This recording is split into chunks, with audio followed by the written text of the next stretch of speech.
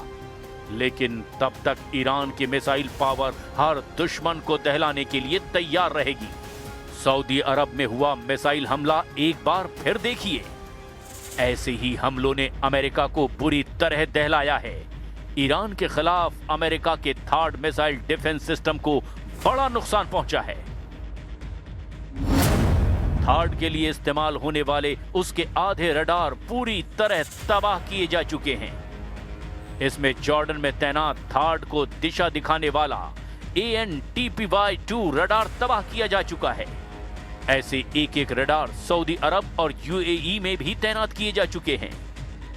ये ऐसे रडार हैं जो बाकी देशों में तैनात मिसाइल डिफेंस सिस्टम से लाकर खाड़ी देशों और इजराइल में तैनात किए थे और इन सिस्टम को ऑपरेट करने वाले भी अमेरिकी सैनिक ही हैं। यानी ईरान ने अब खाड़ी देशों में अमेरिका के डिफेंस अड्डों को करीब करीब खत्म ही कर दिया है और अब ईरान कह रहा है कि आगे हमला तभी करेंगे जब वहां से हमला किया जाएगा। इसीलिए कहा जा रहा है कि ईरान अपने दुश्मनों को बहुत मारेगा और ईरान अपने दुश्मनों को रोने भी नहीं देगा। ईरान ने नई चुनौती समंदर में देनी शुरू कर दी है। इसके लिए अब स्ट्रेट ऑफ हॉर्मुज को लेकर IRGC यानी रिवोल्यूशनरी गार्ड्स ने अमेरिका को चैलेंज कर दिया है। ईरान की नेवी करीब करीब खत्म हो चुकी है, लेकिन अमेरिकी बेड़े की तरफ क्रूज मिसाइल दागकर उसने कैरियर डुबोने वाला इरादा भी फिर जाहिर कर दिया है। IRGC ने कहा है कि हॉर्मुज में अपने जहाजों को एस्कॉर्ट करने के लिए ट्रंप का स्वागत है। अगर अमेरिका में हिम्मत है तो ऐसा करके दिखाएं, फिर देखते हैं क्या होता है। इजराइल में तबाही और खाड़ी में अड्डों को मिटाने वाले हमलों ने अमेरिका और इजराइल को बहुत मुश्किल में फंसा दिया है।